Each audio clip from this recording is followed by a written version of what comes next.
మన బాడీకి ఒక సెరికార్డియన్ క్లాక్ అనేది ఒకటి ఉంది.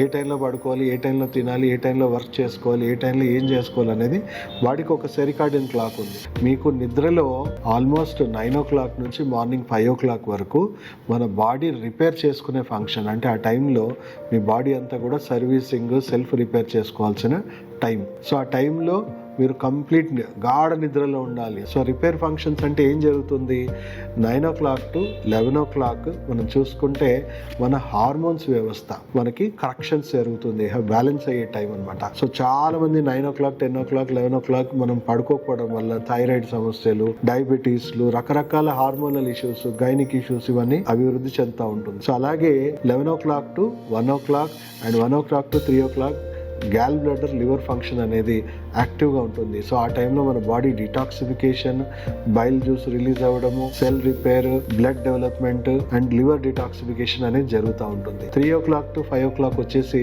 మన లంగ్స్, మన బాడీలో ఉన్న విషవాయువులను తొలగించే పనిలో ఉంటుంది. అండ్ 5 to 7 వచ్చేసి మన లార్జ్ ఇంటెస్టైన్, మన శరీరంలో ఉన్న మలమూత్రాలన్నింటినీ విసర్జించే టైం. అంటే ఆ టైంలో మనం మేల్కోకుండా పడుకొని ఉంటే దాని పని అయిపోయింది ఇంకా, అంటే మనకి లేట్గా constipation issues, gut health issues ఇవన్నీ డెవలప్ అవుతూ ఉంటాయి. సో ఇలా మనం పడుకోకపోవడం వల్ల మన బాడీలో ఉన్న సెరికార్డియన్ రిథమ్స్ అన్ని, బయోరిథమ్స్ అన్ని డిస్టర్బ్ అయ్యి సరిగా రిపేర్ అవ్వక మన బాడీలో కామన్ కోల్డ్ టు క్యాన్సర్స్ వరకు కూడా దారితీసే అవకాశం ఉంది అని నేనే కాదండి, సెరికార్డియం బయోరిథమ్స్ కోల్పోవడం వల్ల ఒక 4 నోబెల్ ప్రైజ్ విన్నర్స్ సైంటిస్టులు ఈ సెరికార్డియన్ బయోరిథమ్స్ మీద వర్క్ చేసిన వాళ్ళే చెప్తున్నారు.